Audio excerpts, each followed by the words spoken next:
رمضان الذي أنزل فيه القرآن هدى للناس وبينات من الهدى والفرقان. السلام علیکم ورحمۃ اللہ وبرکاتہ. الحمدللہ رب العالمین والصلاة والسلام علی رسولہ الکریم وعلی آلہ واصحابہ اجمعین، اما بعد. فاعوذ باللہ من الشیطان الرجیم. بسم اللہ الرحمن الرحیم. الف لام را تلک آیات الکتاب المبین انا انزلناہ قرآنا عربیا لعلکم تعقلون. نحن نقص علیک احسن القصص بما اوحینا الیک هذا القرآن وان كنت من قبلہ لمن الغافلین. بسم اللہ الرحمن الرحیم. وَلَقَدْ صَرَّفْنَا فِي هَذَا الْقُرْآنِ لِلنَّاسِ مِن كُلِّ مَثَلٍ وَكَانَ الْإِنسَانُ أَكْثَرَ شَيْءٍ جَدَلًا. بسم اللہ الرحمن الرحیم. رب اشرح لی صدری ویسر لی امری واحلل عقدۃ من لسانی یفقہوا قولی. میں سب سے پہلے اللہ سبحانہ وتعالیٰ کا شکر بجا لاتا ہوں. بے پایا درود و سلامتی ہو محمد مصطفیٰ صلی اللہ علیہ وسلم پر. محترم ناظرین کرام، امثال القرآن یعنی مثل کی جمع امثال یعنی مثالیں، قرآن مجید کی مثالیں. آیات القرآن، قرآن مجید کے آیات، قرآن مجید میں بیان کردہ نشانیاں.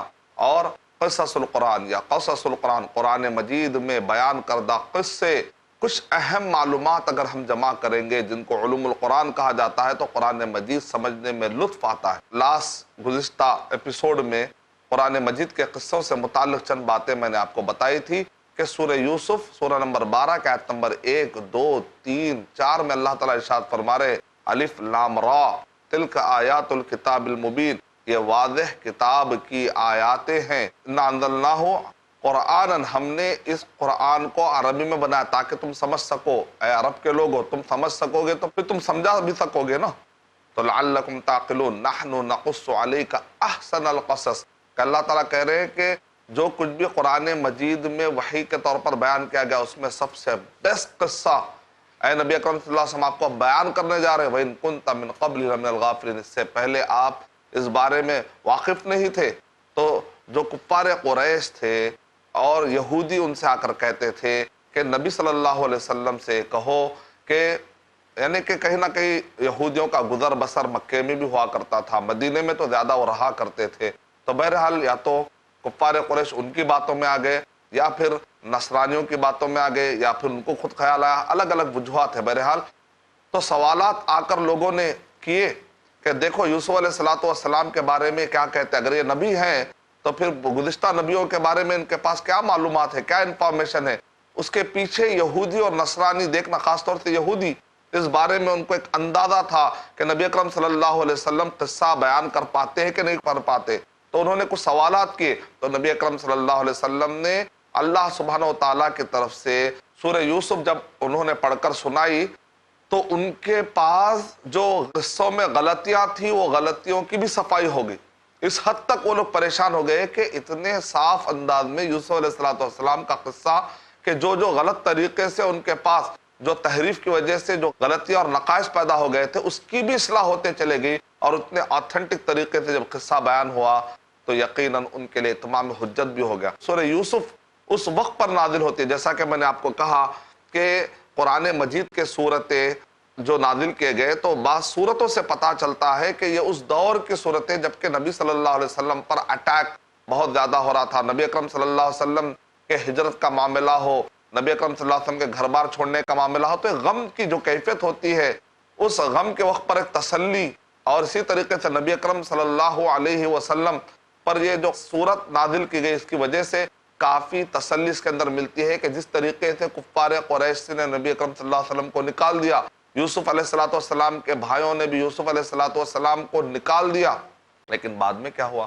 بعد میں یہ ہے کہ ایک دن یوسف علیہ السلام کے بھائیوں کو نادم ہونا پڑا. تو ایک وقت آئے گا نبی اکرم صلی اللہ علیہ وسلم بھی ان کو اللہ تعالیٰ پاور دیں گے، پوزیشن دیں گے، حکومت ہر اعتبار سے وہ پاورفل ہو جائیں گے اور جو لوگ نبی اکرم صلی اللہ علیہ وسلم کو ستا رہے ہیں وہ بھی نادم ہو جائیں گے.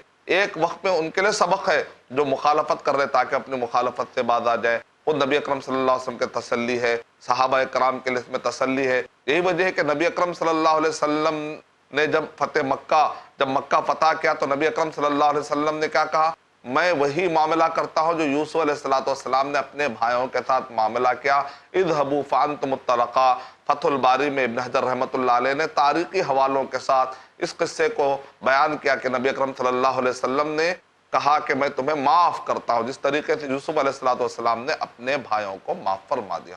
تو یہ احسن القصص ہے، یعنی کہ بہت ہی بہترین قصہ ہے۔ اس میں جوانوں کے لیے بھی عبرت ہے، بوڑھوں کے لیے بھی عبرت ہے، رشتہ داروں کے لیے بھی عبرت ہے۔ اسی طریقے سے وہ آدمی جو شہوت میں مبتلا ہے، شبہات میں مبتلا ہے، اپنے آپ کو وہ آدمی جو دور نہیں کر سکتا، یہ سورہ پڑھنے سے انشاءاللہ اس کے شبہات اور اس کے شہوات کا سب کا ازالہ ہو جائے گا انشاءاللہ۔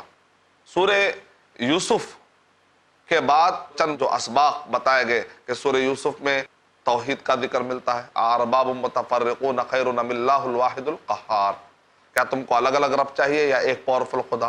یعنی یوسف علیہ السلام نے کتنے آسانی سے سمجھا دیا ان لوگوں کو جو الگ الگ خداؤں کے ماننے والے ہیں کہ ایک پاورفل خدا کافی ہونا چاہیے۔ یوسف علیہ السلام نہ صرف تبلیغ کرتے تھے بلکہ اچھے اعمال بھی کرتے تھے، لوگوں کے ساتھ اچھا سلوک بھی کرتے تھے، لوگ اس کو واچ کر رہے تھے۔ اس یہی وجہ ہے کہ خواب کی تعبیر والے نے آ کر کیا کہا؟ خواب کی تعبیر پوچھنے والے نے کہا انا نراک من المحسنین، ہم آپ کو نیک و کار صحیح کام کرنے والوں میں سے سمجھتے ہیں۔ تو معاشرے میں فائدہ مند ہونا چاہیے، جو نفع بخش ہوتا ہے معاشرہ اس کو قبول کر لیتا ہے، جو آدمی معاشرے کے لیے نقصان دہ ہوتا ہے اللہ سبحانہ وتعالیٰ اس کو سفح ہستی سے مٹا دیتے، ختم کر دیتے ہیں۔ اور یوسف علیہ السلام کا طریقہ دیکھیں کہ یوسف علیہ السلام جب تبلیغ کرنے بیٹھے جیل کے اندر تو انہوں نے سامنے والے کی ضرورتوں کو پورا کرتے ہوئے تبلیغ کا خیال رکھا۔ سامنے والوں نے کہا کہ اچھا تم کو تعبیر معلوم کرنی ہے، ٹھیک ہے تعبیر میں دوں گا، تمہارا کھانا آنے تک میں ایسا کروں گا کہ تم کو میں اللہ کے بارے میں کچھ تعارف دیتا ہوں۔ یعنی کہ ایک داعی کو چاہیے کہ سامنے والے کو جہنم سے بچانے کی وہ فکر میں رہے، موقع ملتے ہی سامنے والے کو جہنم سے بچانے کی فکر کرنی چاہیے۔ ایسا نہیں ہے کہ سامنے والے کو تکلیف دے کر آپ جہنم میں بھیج دیں۔ مثال طور پہ اگر آپ کسی کو تانا دیتے ہیں، اگر وہ آپ کے تانے سے متاثر ہو کر مان لیجئے مسجد کو ہی نہ آئے، اگر وہ تانے سے متاثر ہو کر دین کا کام چھوڑ دے تو اس کے ذمہ دار کون ہوں گے؟ آپ ہوں گے۔ تو ہم داعی بنے، اللہ سے نفرت دلانے والے، اسلام سے نفرت دلانے والے نہ بنے۔ نبی اکرم صلی اللہ علیہ وسلم نے ارشاد فرمایا کہ تم لوگوں کو خوشخبریاں دو، ولا تنفروا، نفرت میں مت ڈالو، یسروا ولا تعسروا، لوگوں کے لیے آسانی کرو، تنگی میں مت ڈالو۔ نبی اکرم صلی اللہ علیہ وسلم نے ارشاد فرمایا سددوا وقاربوا، کہ تم کریکٹ کرو اور قریب کرو۔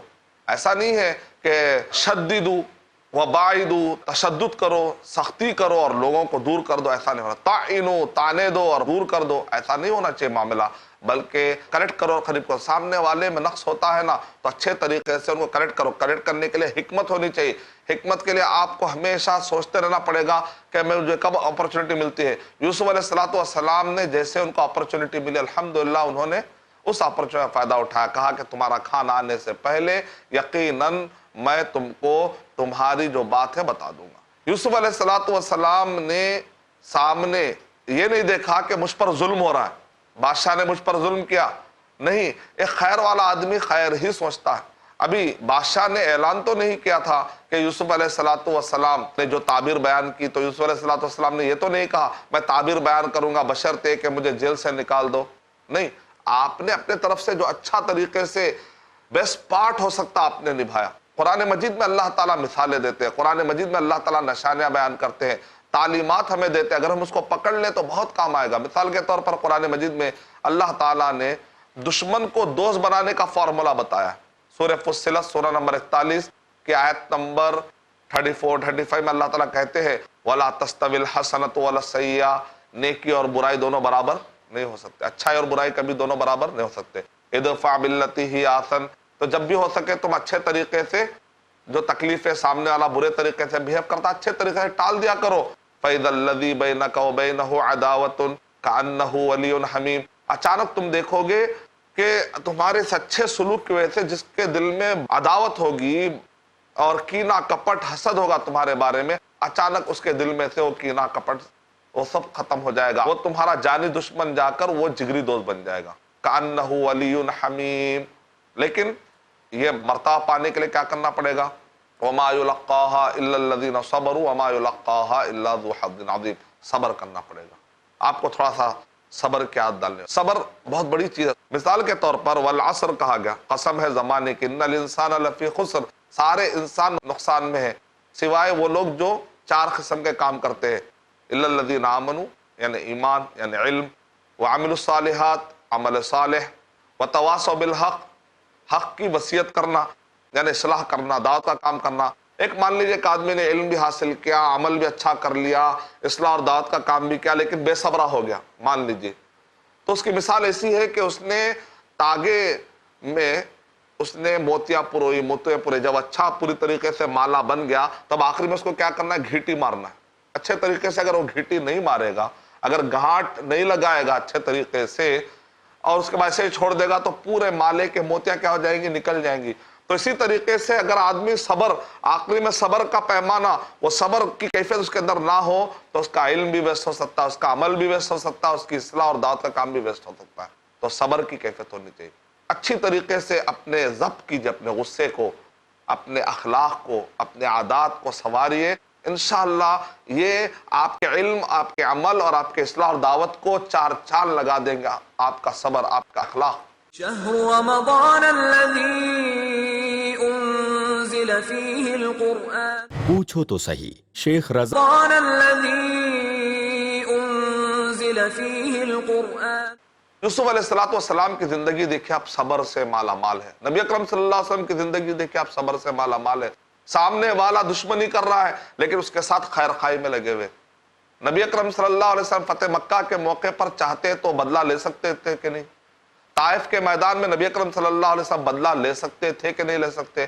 لیکن نبی اکرم صلی اللہ علیہ وسلم نے وہی جو یوسف علیہ السلام، نبیوں کی سوچ کو فالو کرنا. ہم نبیوں کے قصے پڑھتے ہیں لیکن قصوں کو قصوں کے ساتھ پڑھ لیں گے تو فائدہ نہیں ہے. اپنے اندر بھی وہ کنٹرول پاور، وہ جذبہ، وہ قربانی، وہ معاف کرنے کی عادت ڈالنی چاہیے. ہم کیسے ہیں؟ ہم کہتے ہیں اینٹ کا جواب پتھر سے دیں گے.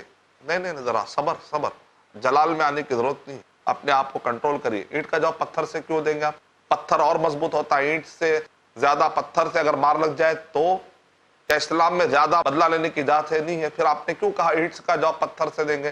اینٹ کا جواب اینٹ سے، اور اینٹ ابھی توڑ لینا ہے، کم بدلہ لینا ہے. یعنی مطلب یہ ہے کہ معاف کر دینا اور بہتر ہے. بدلہ بھی پورا نہیں لینا، تھوڑا کم ہی لینا ہے. بدلہ بھی اگر لینا پڑے، بعض اوقات اگر بدلہ لینے میں ہی نصیحت ہے، جوڈیشل پاور ہے، وقت کا حاکم ہے، قانون کو اپنے ہاتھ پہ تو نہیں لے سکتے نا.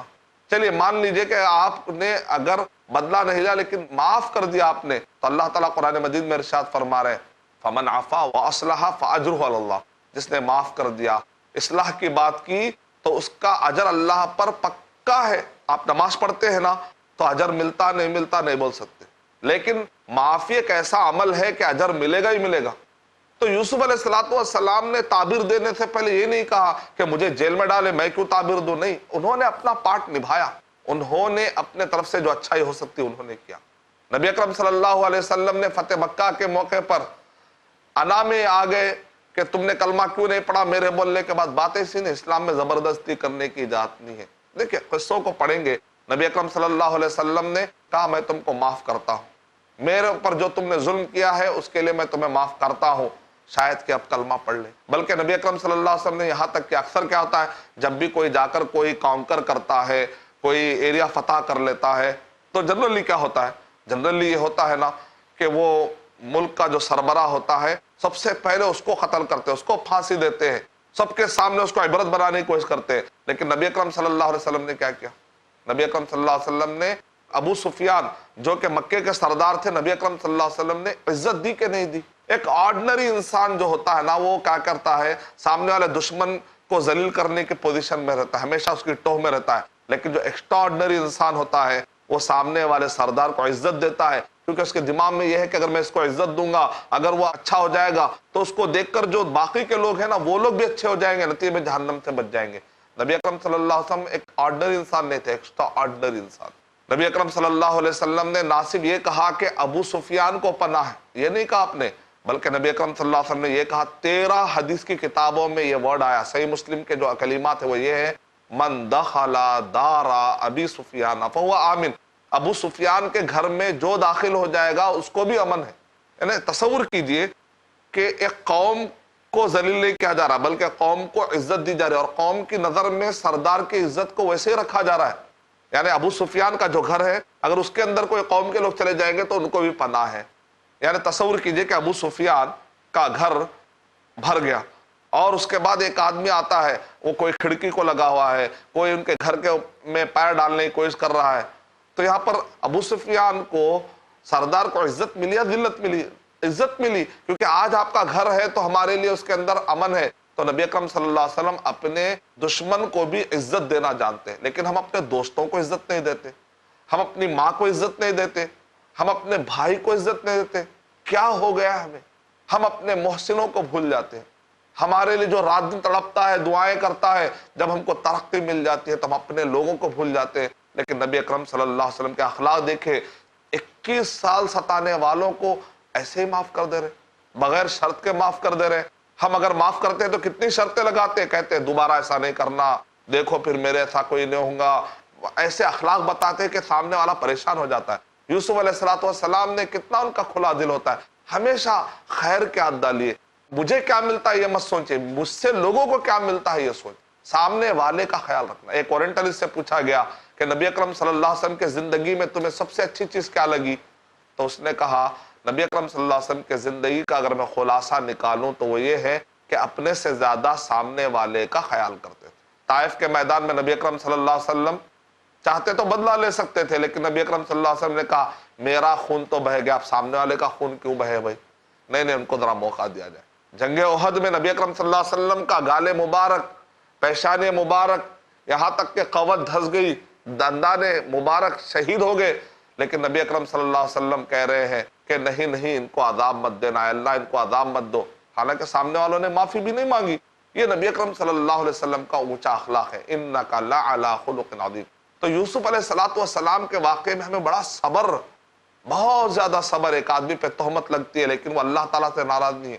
لیکن آج ہم پر کچھ مصیبت آ جاتی ہے تو ہم کہتے ہیں اللہ تو میرے ساتھ کیا کر رہا ہے, مجھے کنویں میں ڈالا گیا, چھوٹا بچہ ہے کنویں میں ڈالا گیا, بعد میں جیل میں چلے جاتے ہیں. یعنی نیک کام کرے اور آدمی تکلیف میں آئے. لیکن انبیاء کرام اللہ تعالیٰ سے محبت کم نہیں, بلکہ محبت اور بڑھتے جا رہے, محبت اور بڑھتے جا رہے. اشد البلائی الانبیاء الامثل فالامثل او کما قال علیہ الصلوۃ والسلام.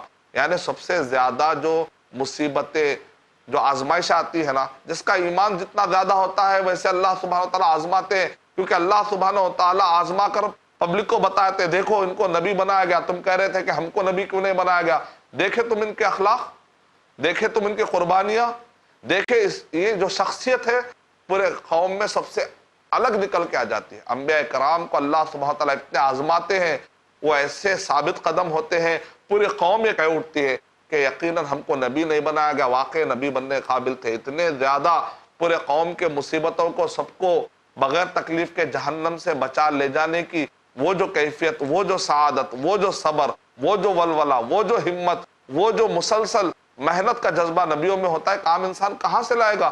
اللہ کو معلوم ہے کہ اللہ تعالیٰ کس کو رسول بنائے اور کس کو نہیں, کس کو چنے اور کس کو نہیں, اللہ بہتر جانتا ہے.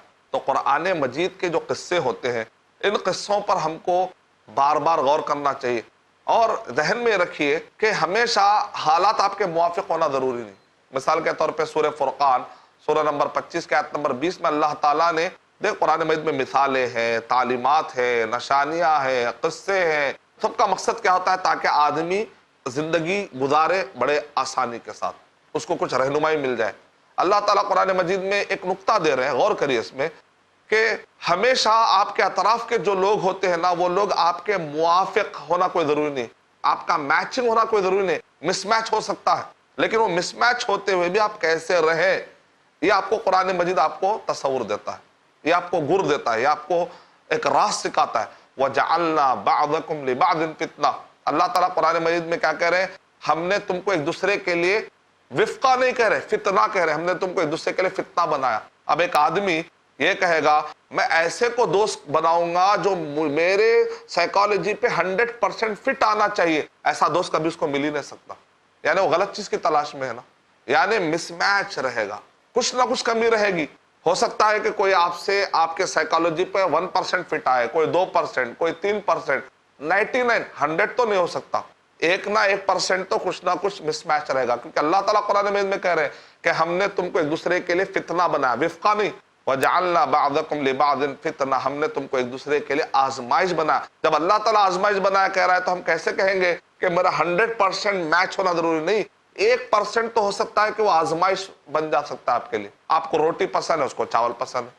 آپ کو کریلا پسند ہے، سامنے والے کو کریلا پسند نہیں ہے. آپ کو مرغی پسند ہے، سامنے والے کو مرغی پسند. کھانے میں کہیں نہ کہیں، بولنے میں، اس کے ہنسنے میں، اس کے بات کرنے میں، اس کے دکھنے میں ہو سکتا کچھ نہ کچھ آپ کو پسند نہ ہے. تو لہذا آپ اپنے آپ کو پہلے ذہن بنا، جب بھی آپ کسی سے ملتے ہیں تو آپ یہ تصور کریں یہ آدمی مجھ سے 1% جمے گا، تو آپ وہ 1% ہی ایکسپیکٹیشن لگائیے. 99% ایکسپیکٹیشن اس سے مت لگائیے. سکون میں رہیں گے آپ انشاءاللہ.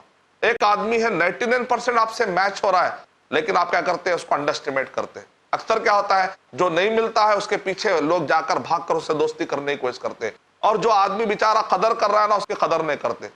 وہ 99% میچ ہونے والا ہو سکتا آپ کے ساتھ ہو، تو آپ کے ساتھ اپرچونٹی سے فائدہ اٹھائیے. اور جو مس میچ ہو رہا ہے 1% اس کے پیچھے جا جا کے اس کو منوانے کی کوشش کرتے ہیں، ٹائم ویسٹ کرتے ہیں.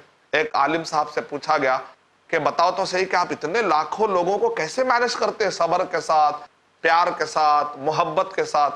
تو عالم صاحب نے کہا میرے دماغ میں نے کھانے بنا لیے ہیں. جب بھی کوئی آدمی آتا ہے تو دیکھتا ہوں میں یہ 1% والے کھانے کا یا 99% کھانے کا ہے. اگر وہ آدمی 1% کا تو ایک بار ڈال لیتا ہوں، میں اس سے امیدیں کم لگاتا ہوں، اس کے پریکاشنری لے لیتا ہوں.